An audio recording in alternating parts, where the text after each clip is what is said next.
Welcome to At the Table, a podcast from Quest Fellowship Church. In each episode, we explore how faith intersects with real life, how we navigate culture, community, and personal growth as followers of Jesus. These are just conversations, not conclusions, and space to simply think deeply, listen well, and walk in this journey together. We hope you enjoy today's show.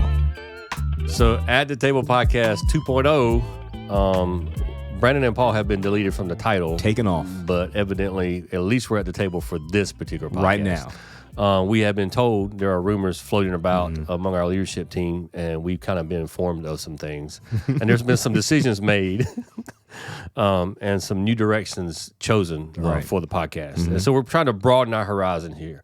Like what we want to do is have different voices at the table on just to have other perspectives other than the two of us. You and I have done a lot of podcasts. We've spoken to a lot of issues.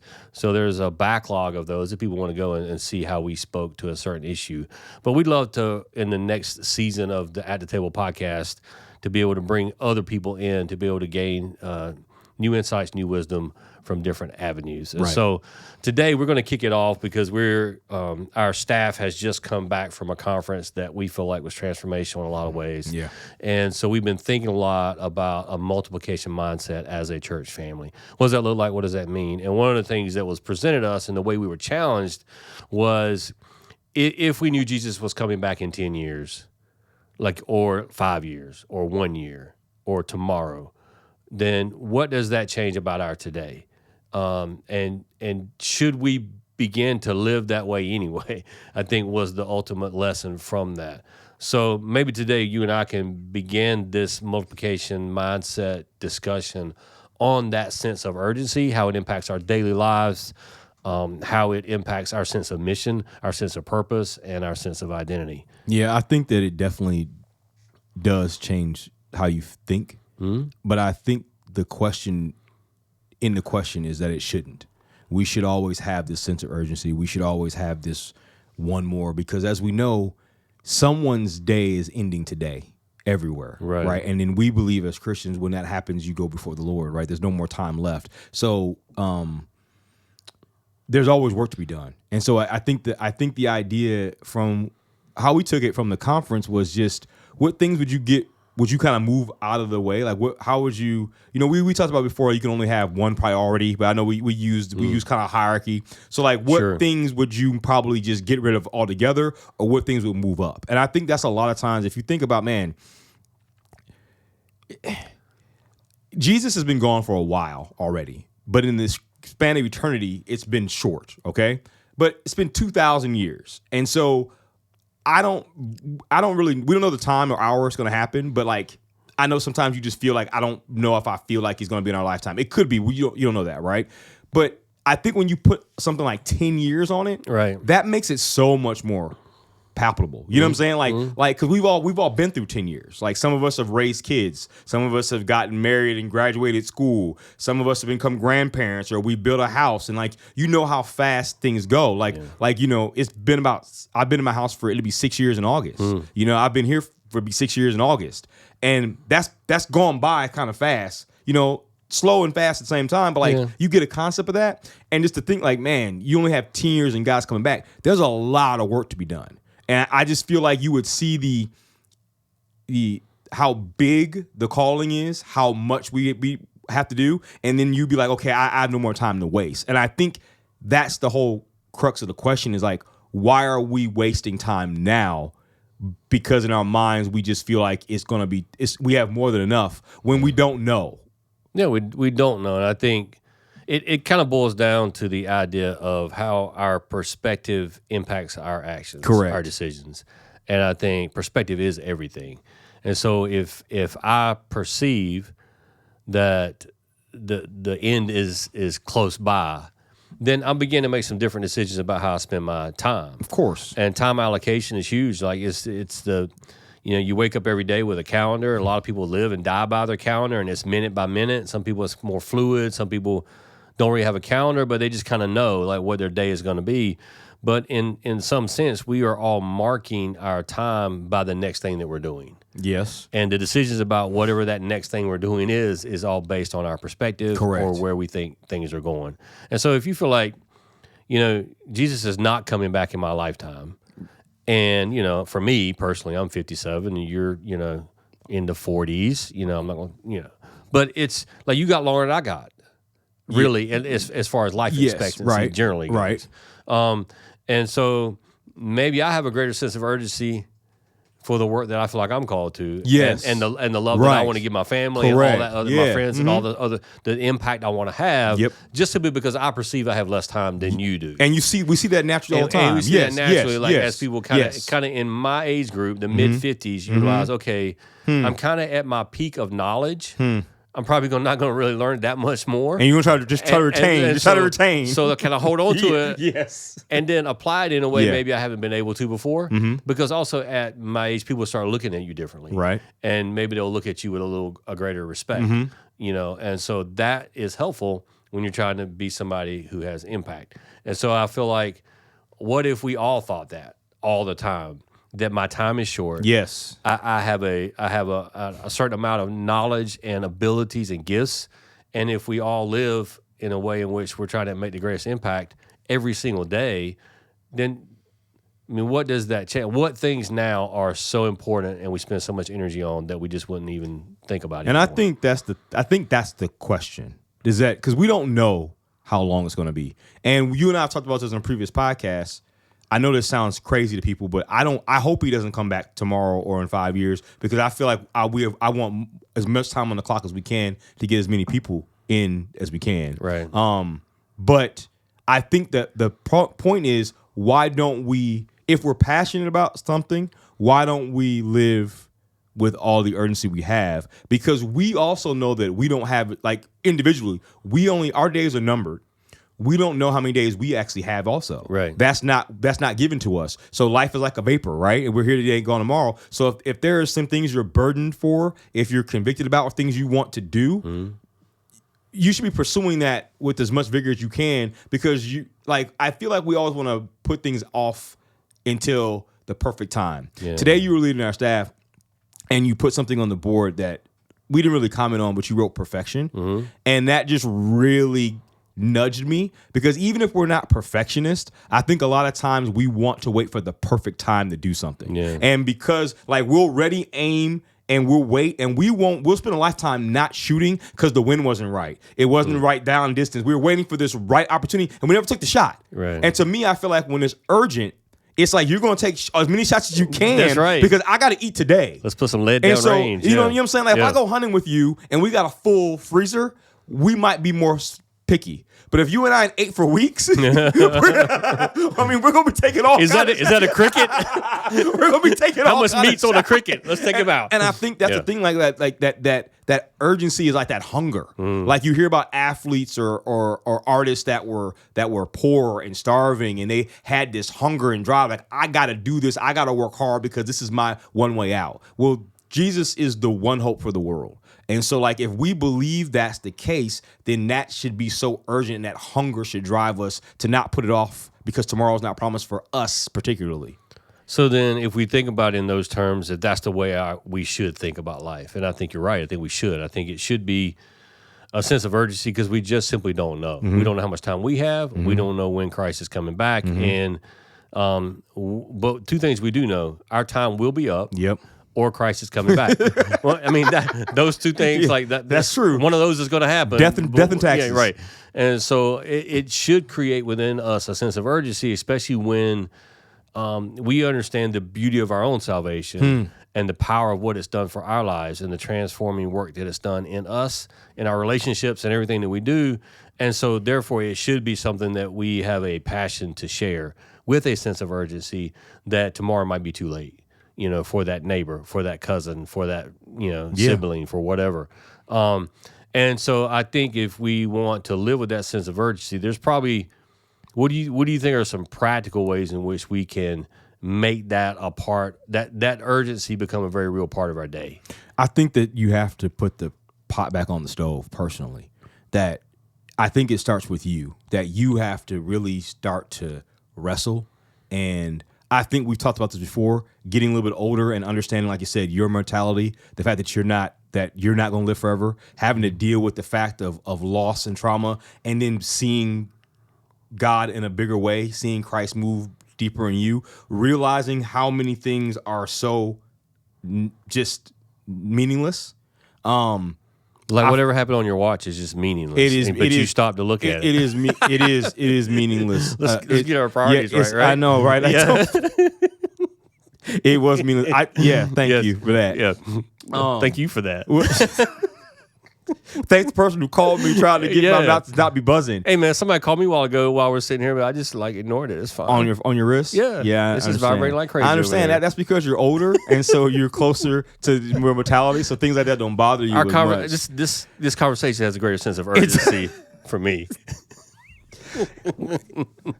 I have to work on my rabbit and trail. But I'm saying I feel like the point is true. You have to be on. It has to matter to you. Yeah. Like it has to be like your personal. I feel like when you share something that's urgent, it's because a case in point is this. I worked in life insurance and I sold all kinds of insurance before. And you go and you tell somebody, especially younger, because the younger you get them, it's cheaper, and you can get 30, 40-year policies, right? And it's cheap. But young people don't want to buy it. They don't. It can be $5, $10 a month. They don't want to pay for it. Right. You know what I'm saying? And then as you get older, it creeps up. Like I got mine when I was probably 30, and I pay like $40 a month, and Camilla pays like $26 because women are normally healthier than men, especially all that kind of things. But here's the thing: let somebody in the young friends group, husband or spouse, die unexpectedly. They're gonna find a lot. You're gonna get a lot of life insurance sales from that group because now the urgency happened. Because most of the time that person having life insurance, and so something happened to them, and now they're like, I don't want to see this happen to my friends and family. So they're gonna tell everybody, go get a policy, go get a policy, go get a policy. I feel it's the same way for us when we realize and understand the full weight of what God has done for us. Whenever that happens, the urgency, the fire gets cranked up with us, and then that propels us to have a bigger sense of urgency for those around us. Yeah, and I think that what we have to do is the sense of urgency to me is almost an acute spiritual awareness to where God is moving around you. And it's a willingness and a conviction, like we talked about this morning, to step into those places. You know, when you've been given an opportunity to have a spiritual conversation with someone, there should be a sense of urgency that nothing else is going to take priority over that.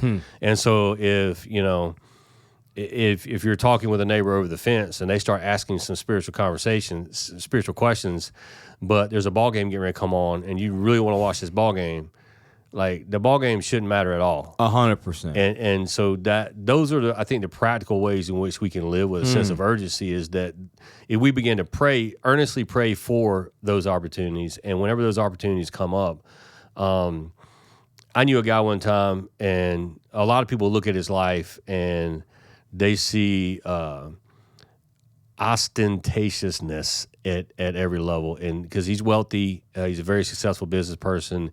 He lives in a grandiose way. He drives this big, expensive convertible. You can see his wealth. Like you can see it. You can see his wealth. The gold chains, like all the stuff, right? The prototypical. Yeah.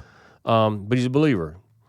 And I had a guy one time, this was years ago before I went into the ministry, and he was talking about this particular person in a group. And I was in a group with like 3 other people. And somebody was kind of disparaging the way this guy lives his life. And this young guy, he said, well, I'll tell you what. He said he stopped everything he was doing to have a conversation with me about Jesus. Wow. In his car. That's crazy. He said he just literally dropped everything. And he said he was late for all kinds of stuff. But he stopped and talked with me for 3 hours about Jesus. And he said, so you can say what you want to him about him, but I think he has priority right on that day.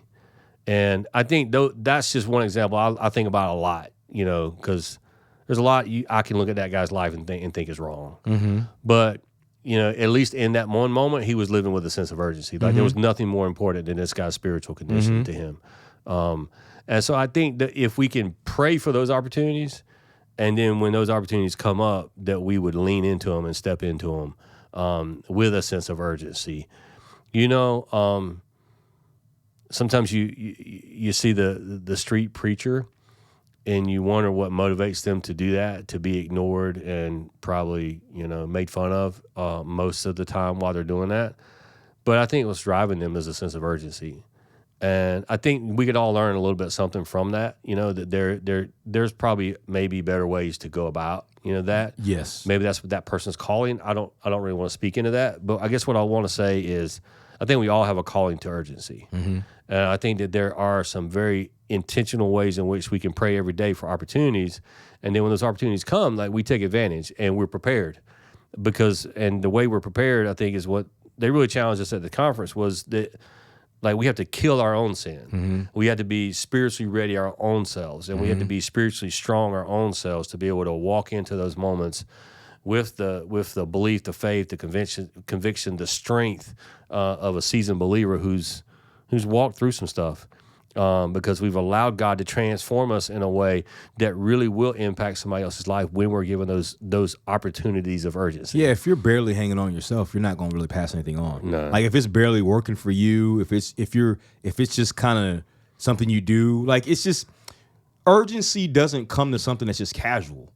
And so, like, to your point, like, if you're just casual about it, if it's just whatever, it's cool, but you're not going to really bring it up. It's not really worth it because, in our culture, in our context, faith and politics are going to sometimes be hornet's nest. So it's going to be hard to navigate. It's going to be work. It's not going to be easy. And so we all want to go and run to comfort. Mm-hmm. And so urgency calls you out of comfort. Urgency makes you step out of the comfort. But the thing is, if your faith is already about comfort, you're really not going to step out into uncomfortableness. Mm-hmm. And that's what I'm saying. Like somebody can feel like, man, I really, want my neighbor to be saved, but they're not going to have that conversation. Like, I really hope Logan and I, our next step, Pastor, we're talking about this. We were talking about this at lunch. We were talking about this, that the misconception the church has is that when the church goes from, like, one person, one pastor, to just to bringing someone on. Say you had, I gave the analogy, I was like, say you had a church and you had 5 ladies, all mothers, helping in your children's ministry. Mm. And then the church grows, bless God. And it grows so much that now they need someone to lead that ministry. So they hire someone to be the children's director. Mm. That does not now mean those 5 ladies get to quit. Right. It means that now, no, I need you and so it's like we somehow we've gone from we're all called to be ministers to let me bring you to the person. And so, like, we want to, and so the urgency is just not there. Like, we missed the boat to where we're all called to ministry. We're all called to the ministry of reconciliation. So we're all called to this task. So I think that the problem we have on a large scale is that we don't see a sense of urgency because we don't even think it's our problem. Like, you know what I'm saying? Like, if I think when I hear the fire alarms go around, I'm not running to get my gear and come out a fireman. Right. So I think a lot of Christians are like, oh, that's somebody else's job to go do that. And it's like, no, it's all of ours. So so the alarm's been going off since Jesus went up into heaven thousands of years ago that I'm coming back. And so we have to sound the alarm and put our boots on and get to work, but we have to take it seriously. So if we don't take it seriously, and if we don't think it's part of our mission, if we don't think it's part of our role, then there's not going to be any urgency. Yeah, I mean, I think a lot of what we took away and from the biblical approach at the conference that we all, were really impacted by. I think if you look at it, Jesus literally told his followers that they were going to do greater things. Man. And that was transformational for us to think about. Like, right. Jesus said, you're going to do everything I've commanded. You're going to walk in my steps. But even beyond that, you're going to do greater things. Right. And then right after that, in the context of the Gospel of John, he tells them that the Holy Spirit's coming. And it's like, okay, you have every single opportunity. You have all the tools necessary, and we've all been called into those greater things. Right. And then the other thing that me and Justin got to hear that we've shared with you guys from Christine Kane in one of our breakout sessions was she was talking about her framework for her life, and the parable of the talents was, where there were 3 people who were given, 3 servants that were given talents. One was given 1, one was given 2, one was given 5, and the one who was given 5 made 10, the one who was given 2 made 4, and they brought them back, and they both received the same accolades from their master, and it was, well done, good and faithful servant, right? And then the one that has one comes back and has protected the one, has cared for the Hasn't one. lost the one. Hasn't lost the one, was not careless, was not reckless, Correct. was Yep. every Yep. single day probably concerned about the one, Yep. brought the one back to the master. He did. And Jesus called that slave wicked and lazy. Man.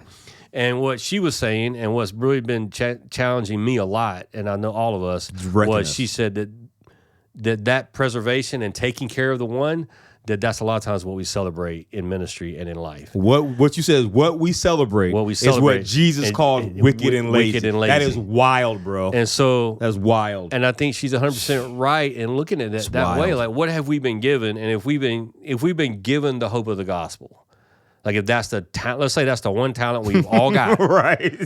Yeah. have we multiplied it? Have we? Have we just protected ours? Well, you know what? I really took care. I read the Bible every day. You know, I prayed every day for me and my family. You know, is that wicked and lazy?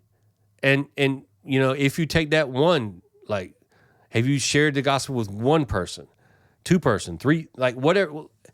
What's fascinating about it is that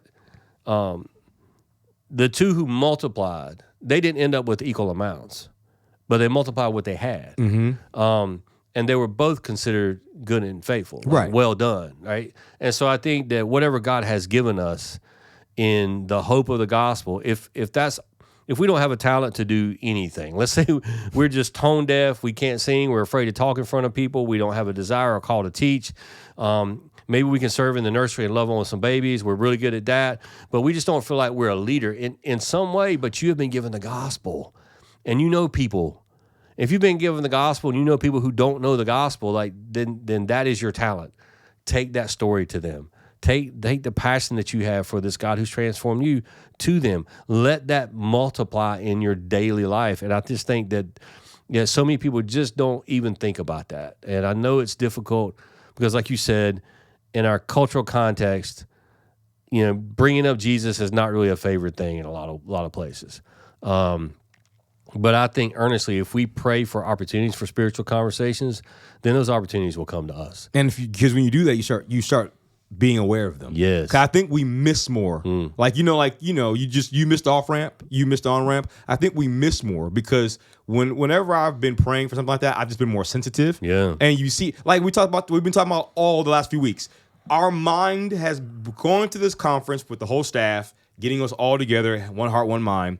We all have now been seeing those things that we somehow missed in Scripture hitting us all over the place. Right. And now we're both saying, how do we ever not see that before? Because now it's there. And I believe that when you pray for that, when you pray that way, you see those things. And another thing I love about that, the talent also is not supposed to be multiplied by your own self.